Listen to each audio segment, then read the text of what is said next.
Good evening, St. Joseph. Our honorable political leader, Mrs. Kamala Prasad Bisesa, Senior Counsel, Leader of the Opposition, to all of you in St. Joseph, our honorable Deputy Political Leader, Ms. Jillian John, all my parliamentary colleagues, ladies and gentlemen.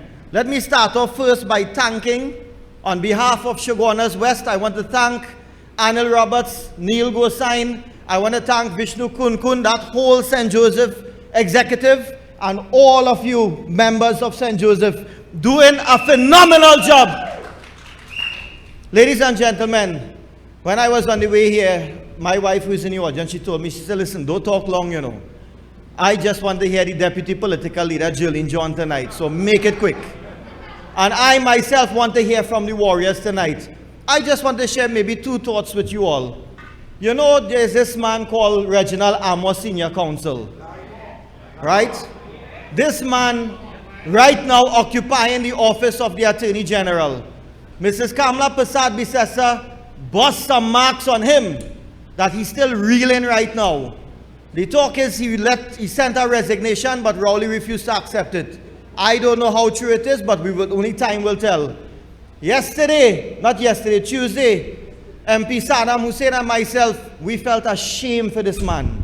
After all the years in the profession, we felt ashamed. We go on in a corner, we huddle. Say, boy, it's better. We never thought we would say this, but it's better we had Faris instead of this man. And Saddam, you remember what we were talking? We said, boy, it's better we tell Faris, boy, stop brushing everybody bush and come down there and take over the AG office. Brush cutting people's bush and come down there and, you know, get down to work.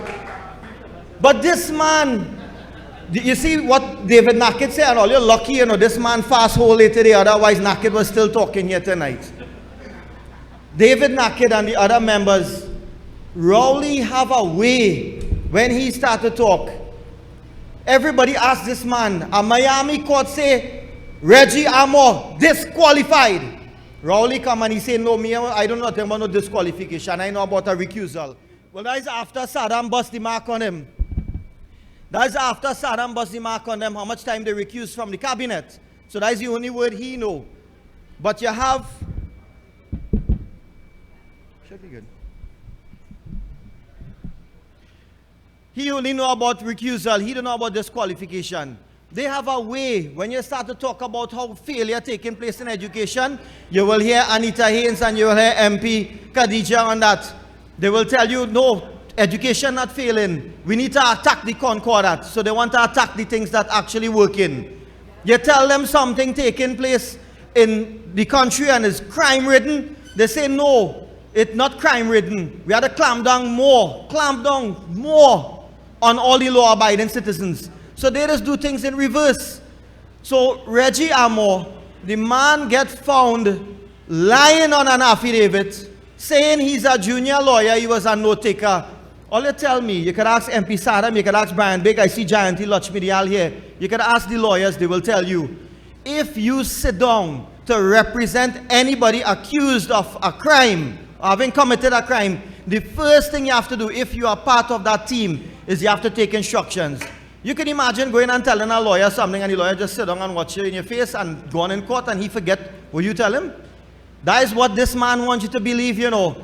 He going to represent Trinidad and Tobago in proceedings in Miami court and he forgets. He's saying he forgets he was involved in a matter, and that is one of the most high profile matters in this country. And he know the people telling him that you act for us before. So you can't check your records and get that straight.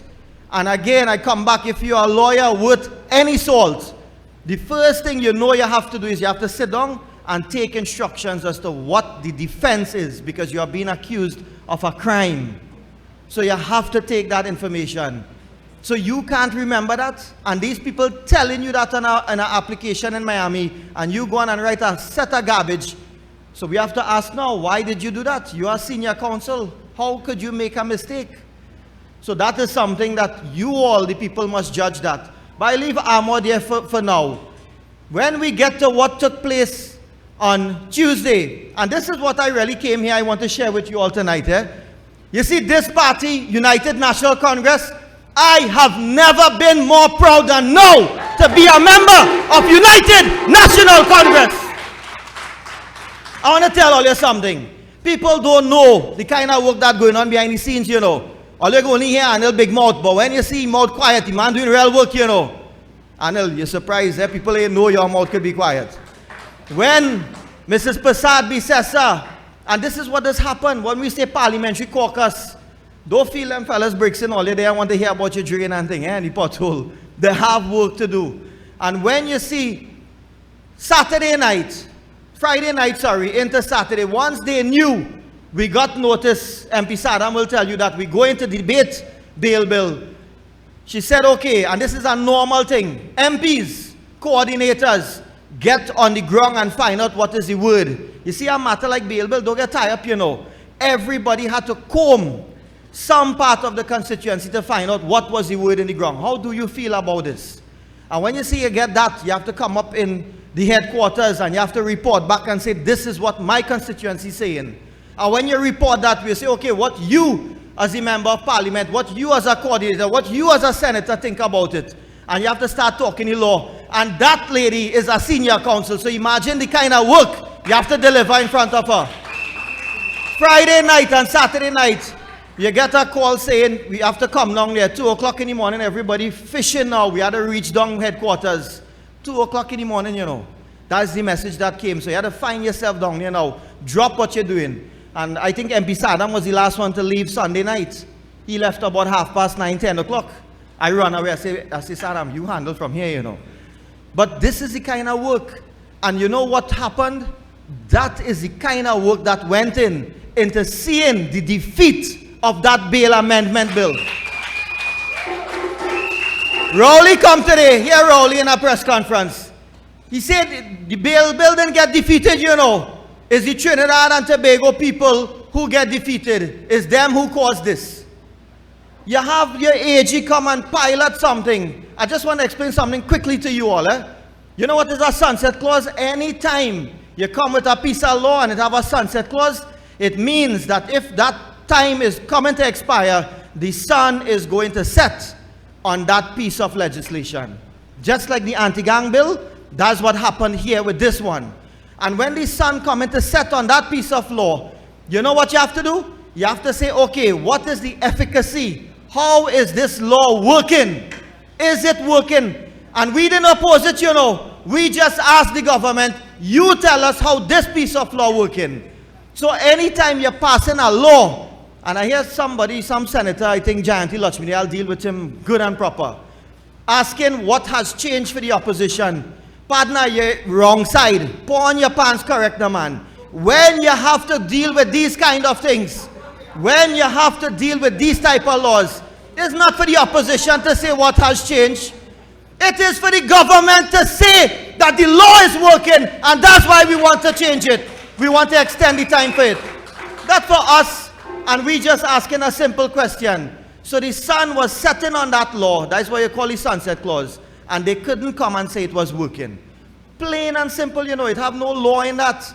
And that's all we were asking them. The AG couldn't defend it. Nobody could defend it. Now we are coming to say, here what's going on. Rowley come to talk about 1994. The man started a whole history lecture about 94 and 97 and how much time bail bill was amended and treated with and whatever. The long and short of all that nonsense he talked today is when it was passed in 2019, for a period of 3 years, we knew that it was going to interfere with your rights. Once you have law that's going to interfere with your rights more than normal, you put the sunset clause. That's all. It's so simple. Anil Roberts is talking about these things on his Douglas program. So he couldn't say why we needed that to be to continue. And ladies and gentlemen, bail bill. Let me tell you something. Bail, and I will conclude with this. Bail is very simple. You know what bail is? Bail is if you get charged. So according to the Douglas, if a man get charged for larceny, stealing gravel in some land-aid project in Tobago, if they charge him and he had to go there now before the court, the point about it is they can say, hey, you had to post bail because we charge you, and this is a crime that has a serious penalty attached to it. So bail is one thing. It is make sure that if you charge, remember you're not tried yet, you know. You presume innocent in this country until proven guilty. So if you're charged, that bail will ensure that you're relieved from being imprisoned at the beginning. And the second thing is, you think it really fair for you to be in prison and people feeding you and doing everything and shipping you down to court all the time and all that money spending? That is the next reason for bail. So you now put up something that the government will hold, that if anything should happen, they have something over you. That's all. Rowley come to give a whole big lecture today, talking a pack of garbage and going on and on. But I come back to how that bill was defeated. When they realized Jerlene John cracked them, Anil Roberts cracked them. You had, this was on Monday, all you watch the timeline. When you had in the Senate, Wade Mack. That man is easy, you know. Senator Wade Mack. So Senator Wade Mack, you had Marsha Walker, Jerlene John, David Naked. Right, you had these fellas, Anil Roberts, Damian Lyda. So when they do that and they put one good curtail on them on Monday, they adjourned the proceedings. They couldn't take that vote. And you know what happened? MP Saddam will tell you. Monday night, you know, they send a message.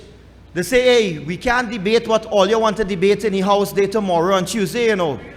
And the MPs, you know. They say we have to debate something else because we were supposed to debate that same bail bill on Tuesday, but they couldn't do it. They're getting their tail cut, good and proper. We know they invent our next bill, and that's where we went before the Parliament on Tuesday. When they start to see licks flying on Tuesday, they say, nah boy, this is too much licks. And Wednesday morning now, they had no choice because that sunset clause coming to an end in the beginning of August, the 4th of August. They bring it on Wednesday. Jayanti Lakshmidal put one good cut skin in the tail again. So I'm telling all of this because this is the instrument of Mrs. Prasad Bisesa, which started some time back, and I tell you over the weekend, this is the kind of work that went in. And that is why I'm telling you all, this is the team you must support. This is the team that I am very proud to be associated with, and I just wanted to share those thoughts with you all. All of you, like myself, now is the time. Be proud of your party. Be proud of your leader. Be proud of all of your members of parliament, all your representatives. Thank you, ladies and gentlemen.